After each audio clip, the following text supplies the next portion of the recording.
Hi there, welcome to TELW, the English Workshop. My name is Manu. I'm extremely glad that you're watching this video. This tells me that you're interested in English communication skills training.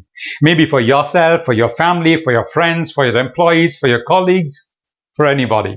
Why we need to train ourselves in English communication skills? I'll tell you from my experience.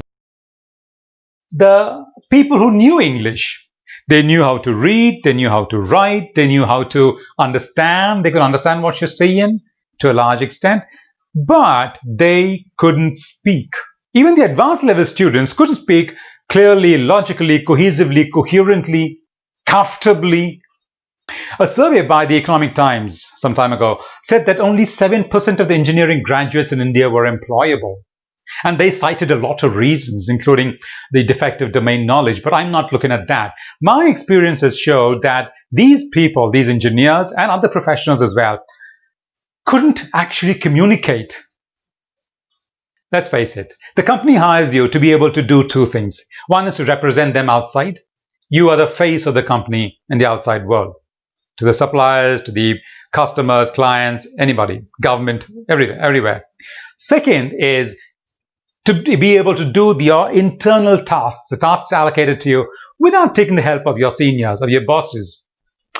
The bosses should be able to spend their time on the strategy, policies, etc., and not the daily nitty-gritty of running the business. That's your job. And over time, if you're really good, they would love to give you more responsibilities and pay you more for that. They love paying people from whom they can get more work done. This is the way modern Indian businesses function.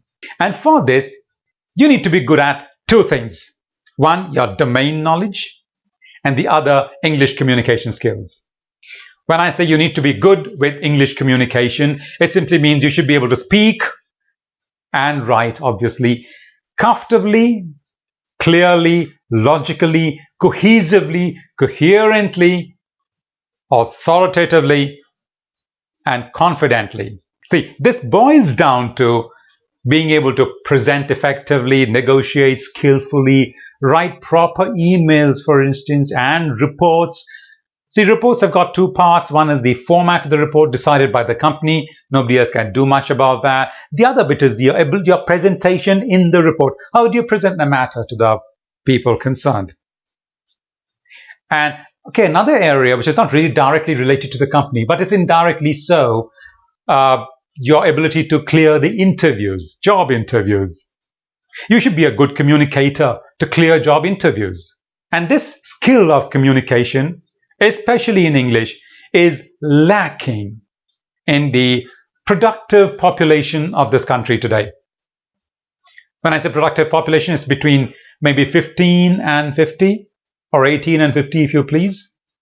I think about 70% of the people can't communicate, even in their mother tongues. Forget about English. I'm not talking about communication in their mother tongues. I'm talking about communication in English, and the rules that we teach you will help you be good communicators in your mother tongue as well. See, over the years that I've trained, I've seen so many people who know English, and they're really good at small talk. You can get them to talk about nonsense for hours on end.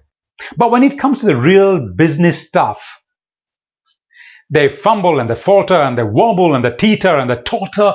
They are so staggered at the end of it that they fall back on their mother tongues, and even there they make a mess of that communication business. And this is a major problem. This is sad, serious actually, not a laughing matter.